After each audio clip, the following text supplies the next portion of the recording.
ಸ್ನೇಹಿತರೆ ನಮಸ್ಕಾರ. ವಿಜಯ ಕರ್ನಾಟಕ ವೆಬ್ಗೆ ಸ್ವಾಗತ. ನಾನು ಅವಿನಾಶ್ ವಗರ್ನಾಳ್. ವೀಕ್ಷಕರೇ, ನಿಮಗೆ ಗೊತ್ತೇ ಇದೆ, ಲೋಕಸಭಾ ಚುನಾವಣೆಯಲ್ಲಿ ಬಿಜೆಪಿಗೆ ಈ ಸಲ ಹಿನ್ನಡೆ ಆಗಿದೆ. ಅದರಲ್ಲೂ ಮಹಾರಾಷ್ಟ್ರದಲ್ಲಿ ಬಿಜೆಪಿಗೆ MP ಎಲೆಕ್ಷನ್ ಅಷ್ಟೊಂದು ಉತ್ತಮವಾಗಿರಲಿಲ್ಲ. ಇಲ್ಲಿ ಏಕನಾಥ್ ಸಿಂಧಿಯಾ ಶಿವಸೇನೆ, ಅಜಿತ್ ಪವಾರ್ ಅವರ NCP ಜೊತೆಗಿನ ಬಿಜೆಪಿ ಮೈತ್ರಿ ಸರ್ಕಾರ ಇದ್ರೂ ಎಲೆಕ್ಷನ್ನಲ್ಲಿ ಹಿನ್ನಡೆ ಆಗಿದೆ. ಇದರ ಬೆನ್ನಲ್ಲೇ ಮಹಾರಾಷ್ಟ್ರದಲ್ಲಿ ಈಗ ನಡೆಯುತ್ತಿರುವ ಬೆಳವಣಿಗೆಗಳು ಬಿಜೆಪಿಗೆ ದೊಡ್ಡ ತಲೆನೋವು ತಂದಿವೆ. ಅಧಿಕಾರ ಹಿಡಿಯುವ ಆತುರದಲ್ಲಿ ನಾವು ತಪ್ಪು ಮಾಡಿಬಿಟ್ವಾ ಎಂಬ ಪ್ರಶ್ನೆ ಕಮಲಪಡಿಯ ನಾಯಕರನ್ನೇ ಕಾಡ್ತಿದೆ. ಮಹಾರಾಷ್ಟ್ರದ ಮಹಾಯತಿ ಮೈತ್ರಿಯಲ್ಲಿ ಬಿರುಕು. ಬಿಜೆಪಿ ಮುಂದೆ ಬಿಗ್ ಬೇಡಿಕೆ ಇಟ್ಟ ಮಿತ್ರ ಪಕ್ಷಗಳು. ಶಿಂದೆ ಹಾಗೂ ಅಜಿತ್ ಬೇಡಿಕೆಗೆ ಸುಸ್ತಾದ ಬಿಜೆಪಿ. ಹೌದು, ಇದೇ ಅಕ್ಟೋಬರ್ನಲ್ಲಿ ಮಹಾರಾಷ್ಟ್ರ ವಿಧಾನಸಭೆಗೆ ಚುನಾವಣೆ ನಡೆಯಲಿದೆ. ಈಗಿಂದಲೇ ಎಲ್ಲ ಪಕ್ಷಗಳು ತಯಾರಿ ನಡೆಸ್ತಿವೆ. ಮಹಾಯತಿ ಮೈತ್ರಿಕೂಟದಲ್ಲಿ ಸೀಟು ಹಂಚಿಕೆಯ ಸರ್ಕಸ್ ಜೋರಾಗಿ ನಡೀತಿದೆ. ಅಲ್ಲಿರೋದೇ 288 ಕ್ಷೇತ್ರಗಳು. ಅವುಗಳ ಪೈಕಿ ಭಾಗಶಃ ಕ್ಷೇತ್ರಗಳಲ್ಲಿ ನಾವೇ ಸ್ಪರ್ಧಿಸ್ತೀವಿ ಅಂತ ಏಕನಾಥ್ ಸಿಂಧಿಯಾ ಶಿವಸೇನೆ ಹಾಗೂ ಅಜಿತ್ ಪವಾರ್ ಅವರ NCP ಹಠ ಹಿಡಿದು ಕೂತಿವೆ.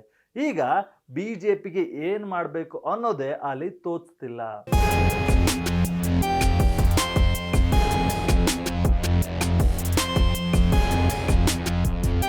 ಶಿವಸೇನೆ ಬರೋಬ್ಬರಿ 100 ಕ್ಷೇತ್ರಗಳು ಬೇಕೆಂದು ಪಟ್ಟು ಹಿಡಿದಿದ್ರೆ NCP 80ರಿಂದ 90 ಸೀಟ್ಗಳು ನಮಗೆ ಬೇಕೆಂದು ಹಠ ಹಿಡಿದಿದೆ.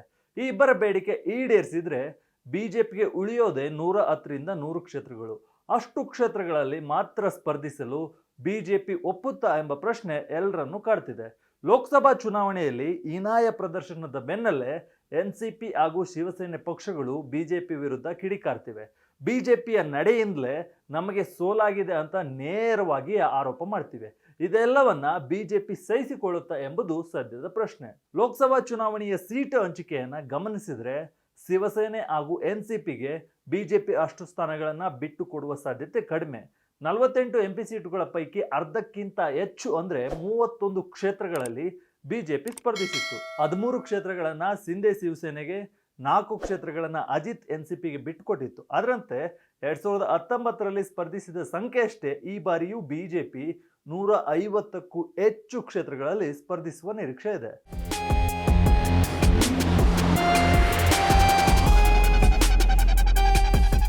ಈಗಾಗಲೇ ಮಹಾರಾಷ್ಟ್ರದ DCM ದೇವೇಂದ್ರ ಫಡ್ನವೀಸ್ ಅಂದ್ರೆ ಇವರು ಬಿಜೆಪಿ ನಾಯಕರು, ಇವರು ಕೂಡ ದೊಡ್ಡ ಪಕ್ಷ ಹೆಚ್ಚು ಕ್ಷೇತ್ರಗಳಲ್ಲಿ ಸ್ಪರ್ಧಿಸಲಿದೆ ಎಂದು ಸ್ಪಷ್ಟವಾಗಿ ಹೇಳಿದ್ದಾರೆ. ಇದರಿಂದ ಮೂರೂ ಪಕ್ಷಗಳ ನಡುವೆ ಸೀಟು ಹಂಚಿಕೆ ವಿಚಾರವಾಗಿ ದೊಡ್ಡ ಕದನ ನಡೆಯುವ ಸಾಧ್ಯತೆ ದಟ್ಟವಾಗಿದೆ. ಲೋಕಸಭಾ ಚುನಾವಣೆಯಲ್ಲಿ ಬಿಜೆಪಿಗೆ ಬಹಳಷ್ಟು ಕ್ಷೇತ್ರಗಳನ್ನ ಬಿಟ್ಟುಕೊಟ್ಟು ಹಿನ್ನಡೆ ಅನುಭವಿಸಿರುವ ಶಿವಸೇನೆ ಹಾಗೂ NCP ಈಗ ಮತ್ತೆ ಅದೇ ಕೆಲಸವನ್ನ ಮಾಡ್ತಾವ, ಅಥವಾ ಮಹಾಯತಿ ಮೈತ್ರಿ ಮುರಿದು ಮೂರೂ ಪಕ್ಷಗಳು ಸ್ವತಂತ್ರವಾಗಿ ಸ್ಪರ್ಧಿಸ್ತಾವ ಎಂಬುದೇ ಸದ್ಯದ ಕುತೂಹಲ. ಈ ಎಲ್ಲಾ ಬೆಳವಣಿಗೆಗಳನ್ನ ನೋಡಿದ್ರೆ ಹಳೆ ಅಖಂಡ ಶಿವಸೇನೆಯೇ ನಮಗೆ ಬೆಟರ್ ಇತ್ತು ಅಂತ ಬಿಜೆಪಿ ನಾಯಕರಿಗೆ ಅನಿಸದೇ ಇರೋದು. ಅಧಿಕಾರಕ್ಕಾಗಿ ಕೊನೆ ಕ್ಷಣದಲ್ಲಿ ಮೈತ್ರಿ ಮುರಿದು ಬಿದ್ರೂ ಕೂಡ ಸೈದ್ಧಾಂತಿಕವಾಗಿ ಎರಡೂ ಪಕ್ಷಗಳು ಒಂದೇ ದಾರಿಯಲ್ಲಿ ಇದ್ವು. ಸೀಟು ಹಂಚಿಕೆಯಲ್ಲೂ ಜಾಸ್ತಿ ಕಿತ್ತಾಟ ಇರಲಿಲ್ಲ. ಆದರೆ ಈಗ ಮನೆಯೊಂದು 3 ಬಾಗಿಲಾಗಿದೆ. ಎಲ್ಲದಕ್ಕೂ ಕಿಡಿ ಒತ್ತಿಕೊಳ್ತಿದೆ. ಸೀಟು ಹಂಚಿಕೆಗೂ ಕಿತ್ತಾಟ, ಸೋಲಿಗೂ ಕಿತ್ತಾಟ ನಡೀತಿದ್ದು ಮೈತ್ರಿ ಚುನಾವಣೆಯಲ್ಲಿ ಮುಂದುವರಿಯುತ್ತೋ ಇಲ್ಲವೋ ಎಂಬ ಅನುಮಾನ ಕೂಡ ಮೂಡ್ತಿದೆ.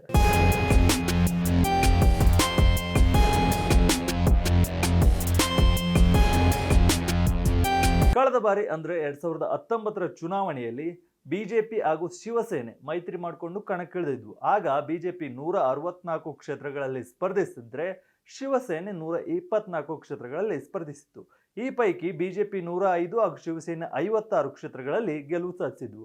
ಆದರೆ ಮುಖ್ಯಮಂತ್ರಿ ಯಾರಾಗಬೇಕು ಅನ್ನೋ ವಿಚಾರದಲ್ಲಿ ಮೈತ್ರಿ ಮುರಿದು ಬಿದ್ದು ಕಾಂಗ್ರೆಸ್ ಹಾಗೂ NCP ಜೊತೆ ಶಿವಸೇನೆ ಸೇರಿ ಮಹಾವಿಕಾಸ ಅಘಾಡಿ ಸರ್ಕಾರ ರಚಿಸಿತ್ತು.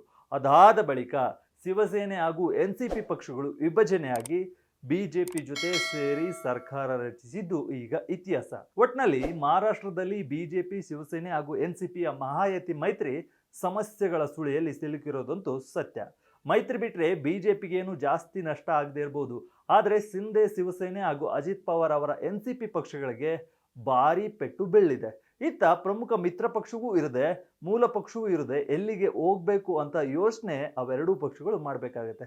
ಇತ್ತ ನಾವೇ ಸಾಕಿದ ಗಿಣಿಗಳು ನಮ್ಮನ್ನೇ ಕುಕ್ಕಲು ಬಂದಿವೆ ಅಂತೇಳಿ ಬಿಜೆಪಿ ನಾಯಕರು ಚಿಂತೆ ಮಾಡೋ ಸ್ಥಿತಿ ಬಂದರೂ ಬರಬಹುದು. ಎಲ್ಲದಕ್ಕೂ ಇನ್ನು ಕೆಲವೇ ತಿಂಗಳಲ್ಲಿ ಉತ್ತರ ಸಿಗಲಿದೆ.